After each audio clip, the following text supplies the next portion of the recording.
Hello students, welcome to the online lecture of Future Foundation Academy. In the chapter of breathing and exchange of gases, that is human respiration, in previous lectures we have discussed the complete structure of human respiratory system. We also discussed different types of volumes and capacities, and we derived different formulas related to that respiratory capacities. Let us see what we have seen in last lecture. See, tidal volume, the normal breathing rate involves certain amount of air which is kept in the lungs or which is given out from the lungs. That quantity is called as tidal volume. During forceful inspiration, that is inspiratory reserve volume. During forceful expiration, whatever amount of air we throw out, that is expiratory reserve volume. And the amount of air which remains in the lung is called as respiratory volume. These four volumes we have seen. Now combining two to three different volumes, we have defined different capacities. That first one was inspiratory capacity, then expiratory capacity, functional residual capacity, then we saw vital capacity and total lung capacity. We have seen the different formulas, we have seen how that formula comes, we have seen what are the different quantities and standard values of this capacities. Today we are going to discuss about a term called as dead space. Now see, while breathing, dead space means what happens?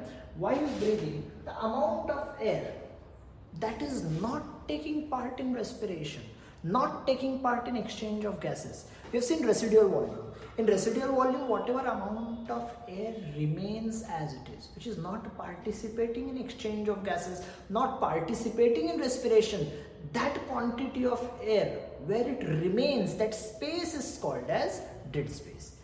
Before going towards dead space, let us decide or let us see what we've already seen before. The part which starts from nose, then it comes to pharynx, then it comes to trachea, bronchi, bronchiole. This bronchi, then primary bronchi, secondary bronchi, tertiary bronchi. Up to here, this complete region is called as conducting zone. We have seen in our previous lecture.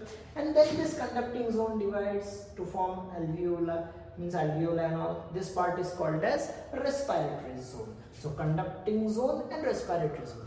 The dead space present in conducting zone is called as anatomical dead space, and the dead space which is present in alveoli where exchange of gases takes place, that dead space is called as physiological dead space, that is total dead space. The anatomical dead space, which is starting from our nostrils up to tertiary bronchi, the complete anatomical dead space, its quantity measures about 150 ml.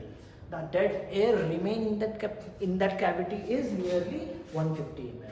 And this physiological dead space which is present in the alveoli, it varies from person to person, which we have seen in the residual volume. So these are two dead space. So see the definition of dead space: amount of air present in the respiratory passage which do not take part in exchange of gases, that is respiration.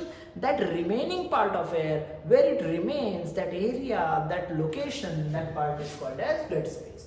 The dead space which is present in the respiratory region, or I can say conducting zone, that dead space is called as anatomical dead space. And the dead space which is present in the area where exchange of gases takes place, that is the area of alveoli, is called as physiological dead space. So we know what is dead space. We have already seen mechanism of breathing. We have seen how inhalation and exhalation takes place. Now we are going to see how exchange of gases takes place. See, in the initial first lecture of this chapter, we have seen types of respiration: external, internal and cellular. We are still in the external part of respiration. In external part of respiration, first mechanism is breathing. And while breathing, whatever air is going into the lungs, their exchange of gases are going to take place in the first step. Before going towards the exchange of gases, you should know a definition, a term called as diffusion capacity.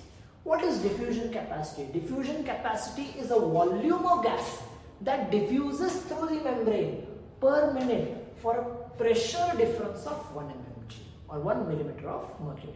So this term we are going to come across in further concept, diffusion capacity. Remember the definition: volume of gas that diffuses through membrane for per minute for pressure difference in 1 mmHg. So this is diffusion capacity, and the factors which affect diffusion capacity is solubility of the gas, thickness of the membrane and overall pressure gradient across the respiratory membrane, whatever pressure differences are there. These three factors affect the overall diffusion capacity of the gas. Now next lecture we are going to see how exchange of gases will take place in alveoli and what are the partial pressures of these gases so that diffusion can take place. Thank you.